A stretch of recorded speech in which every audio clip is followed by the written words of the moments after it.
தமிழகத்தில் டெங்கு காய்ச்சல் பரவாமல் தடுக்க அரசு அனைத்து நடவடிக்கைகளையும் எடுத்து வருவதாகவும் அந்நோய் பரப்பும் கொசுக்கள் உருவாகாமல் தடுக்க பொதுமக்களும் விழிப்புணர்வுடன் செயல்பட வேண்டும் என்றும் சுகாதாரத்துறை செயலர் ராதாகிருஷ்ணன் தெரிவித்துள்ளார்.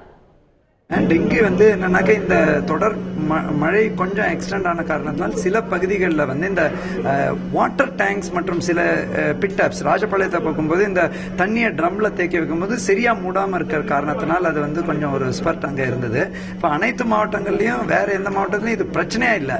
ஆனால் டெங்கு என்பது ஒரு வைரஸ் நோய் தான். இப்போ நாங்க எல்லார்ட்டையும் என்ன ரிக்வெஸ்ட் பண்றோம்னா இது நல்ல தண்ணியில வரக்கூடிய கொசு வளரும் இடங்களை ஒழிக்கிறதுக்கு எல்லாரும் சேர்ந்து முயற்சி பண்ணோம். அரசு உள்ளாட்சி அமைப்பு மட்டும் இல்லாம ஏன்னா பல நேரங்கள்ல அது வீடு மற்றும் வீடுக்கு அருகாமையில் உள்ள தொட்டிகள்ல தான் இருக்கு. அதை கிளியர் பண்ண சொல்றோம். பொதுமக்களும் விழிப்புணர்வு இருக்கணும். ஒரு காய்ச்சல்னா நம்ம ஒரு மருத்துவர்கள்ட்ட போய் அனைத்து அரசு நிலையங்களும் இதற்கான மருந்து சாதாரண பாராசிட்டமால் மாத்திரையும் ஃப்ளூயிட் மேனேஜ்மெண்ட்டுங்க அதுதான் கொடுக்கறோம். அதை ஃபாலோ பண்ணோம்.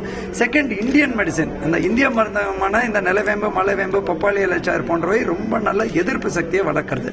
அதையும் லிபரலா சாப்பிடணும். இப்போ நாங்க ராஜபாளையத்தை பொறுத்தவரையும் 1,20,000 பேர் அதை நாங்க வரதுக்கு முன்னாடியே அந்த பகுதியிலிருந்து நாங்க வரும்போது சாப்பிட்டு இருந்தாங்க.